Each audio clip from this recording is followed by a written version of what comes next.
Hello everyone, how are you all doing? I hope all of you are doing great. So as you all know that we are doing chapters from class 6 new NCERT of English, पूर्वी. So अभी तक हमने 3 units complete कर ली हैं. I hope all of you have watched all the previous videos. Now in this video we are going to see second part, that is the winner of unit 4. तो आप यहाँ content table में देख सकते हैं unit 4 sports and wellness का first part change of heart already हम कर चुके हैं.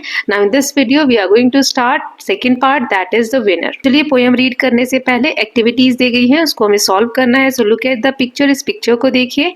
नाउ कुछ क्वेश्चंस हैं. पहला है what are these children doing, बच्चे क्या कर रहे हैं. So the children seems to be playing, ये सभी बच्चे आपस में मिलकर खेल रहे हैं. So children are playing in the garden. Then where do you think they are playing. So they might be playing at the playground, park और फील्ड, है ना. किसी प्लेग्राउंड में, पार्क में या कोई फील्ड है, खुला मैदान है, वहां पर खेल रहे हैं. Now what is the time of the day, कौन सा टाइम लग रहा है आपको दिन का. तो देखिए यहाँ पे परछाई दिख रही है आपको ग्राउंड पे, इसका मतलब ये या तो लेट आफ्टरनून है या इवनिंग का टाइम हो रहा है. ओके, सो ये आउटडोर गेम खेलने के लिए बच्चे अधिकतर शाम के समय ही बाहर जाते हैं. नेक्स्ट क्वेश्चन है discuss the given questions with your classmate and teacher, you may begin your answer with. आपको कुछ क्वेश्चंस नीचे दिए गए, इनका आंसर आप ये जो वर्ड्स दिए हैं या फ्रेजेस जो दिए इनसे स्टार्ट कर सकते हैं. जैसे I go to, I play with, the place I go to for playing, then I like playing, then sometimes I come back. Okay, so इनमें से कुछ यूज करके आप आंसर्स दे सकते हैं. पहला है where do you go to play after school. So I usually go to play after school around 5 p.m.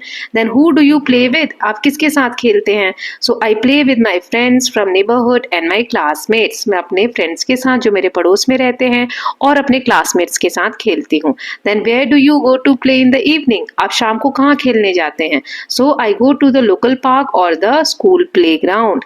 Then which games do you like playing, कौन सा गेम आपको अच्छा लगता है. I enjoy playing games like football, cricket और badminton. Then when do you come back home, आप घर वापस कब आते हैं. So I usually come back home around 6 p.m. before it gets dark. Okay, so जो भी मैंने यहाँ पर आंसर दिए ना स्टूडेंट, सभी एग्जाम्पल है.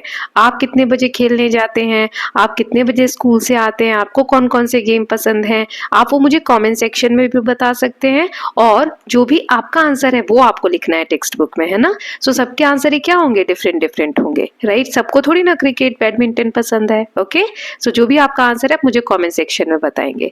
नाउ पोएम रीड कर लेते हैं. Let us read. Evenings we play ball next to the creek in our neighbours field. तो यहाँ पर बच्चे जो शाम को गेम खेलते हैं उसके बारे में दिया गया है कि शाम के समय ये बच्चे कह रहे हैं कि हम खेलते हैं next to the creek. Creek मतलब एक छोटी सी जलधारा या नाला जो आप पीछे देख रहे हैं ब्लू कलर का बह रहा है. सो क्रीक के अराउंड ये लोग खेलते हैं अपने पड़ोसी के फील्ड में, है ना. नेबर्स फील्ड यानी पड़ोसियों का खेत, वहां पर ये लोग खेलते हैं. We run so fast I can't even catch my breath. और ये बच्चे कह रहे हैं कि हम इतनी तेज भागते हैं कि हमारी सांस फूलने लगती है, हम सांस नहीं ले पाते हैं, राइट. सो ब्रीथ यानी क्या हो गया, सांस.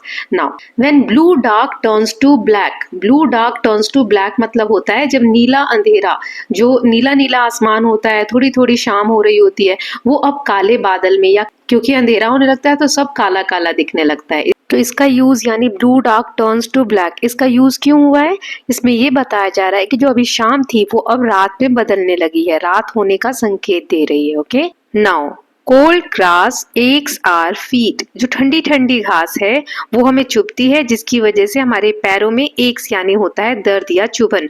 सो दर्द होने लगता है. देन ट्रीज क्रीप क्लोज, पेड़ जो है वो अंधेरा होने की वजह से हमें धुंधला दिखता है, तो इसकी वजह से ऐसा फील होता है जैसे पेड़ क्रीप करके, क्रीप मतलब धीरे धीरे पास आना, रेंगना, तो धीरे धीरे ऐसा लगता है पेड़ चल के हमारे पास आ रहे हैं और बड़े बड़े दिखने लगते हैं हमें. गेम्स ओवर नाइट विन, इसका मतलब क्या हुआ, बच्चों का तो खेलने का मन है लेकिन क्योंकि अंधेरा हो रहा है तो अब सबको अपने अपने घर जाना है. तो वही बच्चे कह रहे हैं कि गेम ओवर हो गया है. क्यों, कौन जीता इस गेम में, नाइट विंस, अंधेरा यानी रात्रि, रात जीत गई क्योंकि अब अंधेरा हो गया है, बच्चे नहीं खेल सकते. सो नाइट विन का मतलब यहाँ पर क्या है, रात की जीत हुई. इसका अर्थ है कि अब खेलने का समय खत्म हो गया है और बच्चों को अपने अपने घर लौटना है. ओके, सो प्यारी सी पोएम थी जिसमें इवनिंग के बारे में, जब बच्चे शाम को खेलते हैं उसके बारे में बताया है, बच्चे कहाँ कहाँ खेलते हैं उसके बारे में बताया है, और भी बहुत सारी चीजें जो हमने इस पोएम में पढ़ी। सो ये पोएम लिखी किसने है? जॉर्जिया हर्ट जी ने लिखी है। सो आई होप आपको ये पोएम अच्छी लगी होगी। एक दो बार आप इसको रीड करें, आपको याद होगी, और एक दूसरे को सुनाएं। ओके, सो चलिए अब इसकी एक्सरसाइज को देख लेते हैं। Let us discuss. Read the given lines from the poem. एक तरफ हमें पोएम की लाइंस दी गई हैं, अब इनके मीनिंग लिखने हैं कि पोएम में क्या ये लाइनों का मतलब है। ओके, जैसे पहला है next to the creek, clue दिया है यहाँ पे। क्रीक मतलब होता है स्मॉल बॉडी ऑफ वाटर, है ना, छोटी एक पानी की जलधारा। सो इसका मतलब क्या है कि the children are playing near a small stream और वाटर बॉडी, जो पानी की एक छोटी सी जलधारा है, क्रीक है, बच्चे वहीं पर खेल रहे हैं। The next is I can't even catch my breath. इसका क्लू दिया है कि बच्चे बहुत तेज भाग रहे हैं तो उनकी सांसें फूल रही हैं, वो लोग सांस भी नहीं ले पा रहे, है ना। So the child is running so fast that they are out of breath, वो लोग सांस भी ढंग से नहीं ले पा रहे हैं। Then when blue dark turns to black, clue क्या है यहाँ पे? The colour of the sky changes from blue to black.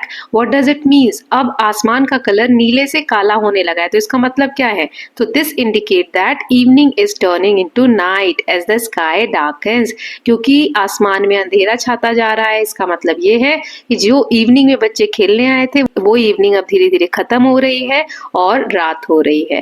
Then next है ट्रीज क्रीप क्लोज। क्रीप मतलब रेंगना या धीरे धीरे चलना, तो पेड़ ऐसा प्रतीत होता है जैसे धीरे धीरे चल रहे हैं, हमारे पास आ रहे हैं, तो इसका क्लू दिया है it is evening time. Then why do you think the tree seems close? ऐसा क्यों लगता है कि पेड़ पास पास आ रहे हैं?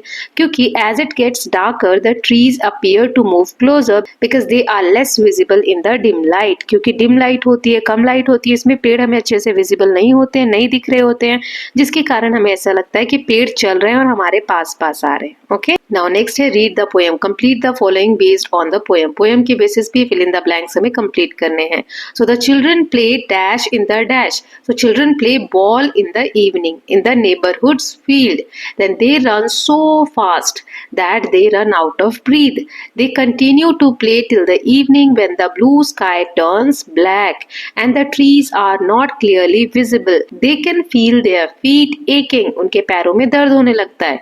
Now that it is cold, क्योंकि घास क्या है, ठंडी हो गई है और उन्हें चुभ रही है।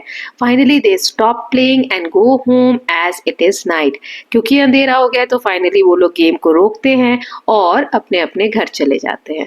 सो आई होप आपको ये फिल इन द ब्लैंक्स अच्छे से समझ में आए होंगे, और जो भी एक्सरसाइज अभी तक हमने की है, थोड़े से एक्सरसाइज के क्वेश्चंस अभी बच गए हैं, वो हम नेक्स्ट पार्ट यानी पार्ट 3 जो इस यूनिट का यूनिट नंबर 4 का आएगा उसमें देख लेंगे। Okay, so I hope all of you are watching all the previous videos, क्योंकि बहुत इंपॉर्टेंट चैप्टर्स हैं और बहुत अच्छे से मैंने डिटेल में एक्सप्लेन किया है।